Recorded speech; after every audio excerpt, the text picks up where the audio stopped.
ஒரு match அடிக்கிறான்டா, power பிளேல அடிக்கிறான்டா அப்படின்ற மாதிரி பல பேர் சொல்லியிருப்பாங்க. இப்ப பவர் பிளேல ரன்னே அடிக்கல இந்த தடவை. மெதுவா விளையாடினாரு பவர் பிளேல. ஏன்னா ஜெய்ஸ்வால் ஒரு பக்கம் அடிச்சுக்கிட்டே இருந்தப்ப கேம புரிஞ்சுக்கிட்டாரு. அவர் தான் அடிக்கிறாரு, நான் எதுக்கு அடிக்கணும்னு சொல்லிட்டு சிங்கிளா ஆடினாரு. அண்ட் பெருசா ஸ்ட்ரைக்கும் வரல அவருக்கு பவர் பிளேல. பவர் பிளே முடிஞ்சதுக்கு அப்புறம் ஸ்பின்னர்ஸ் அடிச்சாரு. அதுவும் என்ன கிளாரிட்டி பாருங்க. ஆஃப் ஸ்பின்னரா அடிக்க வேண்டாம். ரவிச்சந்திரன் அஸ்வினும் 2 பால் 3 பால் ஆடி இருப்பாரு, 3 சிங்கிள் அப்படியே தட்டி விட்டாரு. அங்க சாம்சன் அடிச்சாரு. இவர் சூஸ் பண்ணாரு.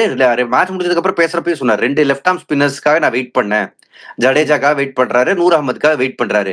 அதுலயும் பேட் பால்ஸ் பிக் பண்ணி தான் அடிச்சாரு. நம்ம எல்லா பாலையும் அடிக்கிற சூரியவன்ஷி கிடையாது, யோசிச்சு ஆடுற சூரியவன்ஷியும் இருக்காரு அப்படின்றத அந்த சின்ன பையன் காமிச்சிட்டான். சோ வேற லெவல்ல அவரோட தாட் ப்ராசஸும் இருக்கு. மேட்டர் ஆஃப் டைம் தான், இனிமே எங்கேயோ போவாரு.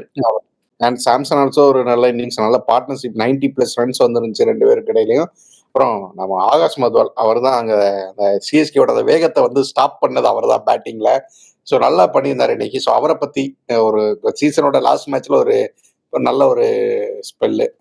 ஆமா ஸ்ரீராம், இதெல்லாம் ஆக்ஷன் பர்ஃபார்மன்ஸ், ஆக்ஷன் பர்ஃபார்மன்ஸ் கேட்டீங்கன்னா. ஆனா நான் முன்னாடியே சொல்லிட்டேன், சீசன் ஆரம்பத்துல இருந்தே அவங்க நிறைய மேட்ச் லாஸ்ட் ஓவர்ஸ்லயே ரன் கொடுத்துக்கிட்டு இருந்தாங்க. ஆகாஷ் மத்வால் 2 சீசன் முன்னாடி மும்பைக்காக நல்லா போட்டவர். அவருக்கு ஏன் சான்ஸே தரல? துஷார் தேஷ்பாண்டே ரன் கொடுத்தும் அவருக்கு நிறைய சான்ஸ் கொடுத்தாங்க. பட் அவரையும் சரியா யூஸ் பண்ணல. அவர் பவர் பிளே போலர், அவரை தூக்கி மிடில் ஓவர்ஸ்ல கொடுத்துக்கிட்டு இருந்தாங்க. போன மேட்ச் அவர் பவர் பிளேல நல்லா போட்டாரு. சோ ஜஸ்ட் அவங்க கிட்ட பிளேயர்ஸ் இருந்தும் அவங்களை சரியா யூஸ் பண்ணல.